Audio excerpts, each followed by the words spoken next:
यह रही वही कहानी, विस्तार और भावनात्मक गहराई के साथ, एकदम संपूर्ण रूप में, जो आपके चैनल पर वीडियो या वाचन के लिए उपयुक्त होगी। कहानी का शीर्षक राजा की अनोखी परीक्षा। बहुत पुरानी बात है। भारत के एक समृद्ध राज्य विक्रमपुर में राजा चंद्रसेन राज्य करता था। वह न केवल पराक्रमी और वीर था, बल्कि न्यायप्रिय और अत्यंत बुद्धिमान भी था। उसके दरबार में विद्वानों, मंत्रियों और कवियों की कोई कमी न थी। राजा को अपनी बुद्धिमत्ता पर गर्व था। उसने अनेक युद्धों में अपनी रणनीति और चतुराई से विजय प्राप्त की थी। लेकिन समय के साथ वह यह सोचने लगा कि क्या अब भी कोई है जो उसकी बुद्धि को चुनौती दे सके। एक दिन उसने दरबार में घोषणा करवाई, जो कोई मेरी 3 पहेलियां पूछे और मैं उनका उत्तर न दे सकूं, उसे मैं अपना राजगुरु नियुक्त करूंगा और 100 स्वर्ण मुद्राएं इनाम में दूंगा। यह सुनते ही राज्य भर में हलचल मच गई। कई पंडित, साधु, व्यापारी और राजकुमार आए। हर कोई अपनी पहेलियां लेकर आया, पर राजा की बुद्धिमत्ता के सामने सब हार गए। तभी एक दिन दरबार में एक साधारण ग्रामीण युवक आया। उसका नाम था विवेक।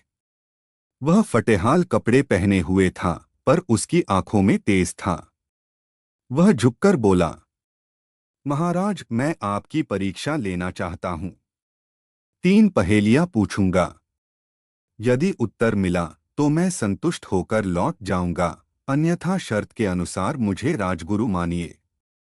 राजा ने मुस्कराकर कहा, पूछो। बुद्धिमत्ता किसी वेश की मोहताज नहीं होती। पहली पहेली, वो कौन सी चीज है जो जितनी खाली हो उतनी ही भारी लगती है? दरबार में सन्नाटा छा गया। राजा कुछ देर सोचता रहा और फिर मुस्कराकर बोला, मन। जब मन खाली यानी शून्य या शंकाओं से भरा हो, तब वह सबसे अधिक भारी और बोझिल लगता है। विवेक ने सिर हिलाया, सही उत्तर। दूसरी पहेली, ऐसी कौन सी चीज है जो जीवन में एक ही बार मिलती है, पर हम उसे रोज इस्तेमाल करते हैं? राजा ने कुछ सोचा, फिर आत्मविश्वास से उत्तर दिया, नाम। जन्म के साथ मिलता है, पर हर दिन लोग पुकारते हैं, याद करते हैं, और उससे हमारी पहचान बनती है। विवेक फिर मुस्कराया, आप फिर से सही निकले। अब पूरे दरबार की उत्सुकता बढ़ गई थी। तीसरी और अंतिम पहेली आई।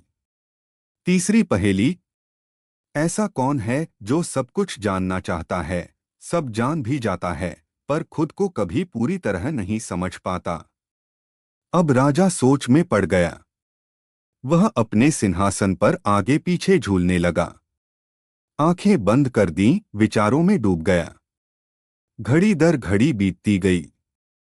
पूरा दरबार स्तब्ध बैठा था। राजा ने शतरंज के खानों, जीवन के अनुभव, अपने ग्रंथों और तर्कों से जवाब ढूंढना चाहा, पर कुछ सूझा नहीं। अंततः वह बोला, मैं उत्तर नहीं जानता। बताओ, इसका समाधान क्या है?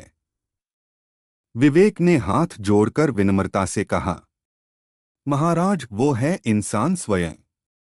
वह चंद्रमा पर पहुंच सकता है, महासागर की गहराइयां माप सकता है, पर स्वयं के भीतर झांकना सबसे कठिन है। राजा उठ खड़ा हुआ। उसकी आंखों में चमक थी। सच कहा युवक, जो स्वयं को जान गया वही सच्चा ज्ञानी है। तुमने मेरी आंखें खोल दी। आज से तुम मेरे राजगुरु हो।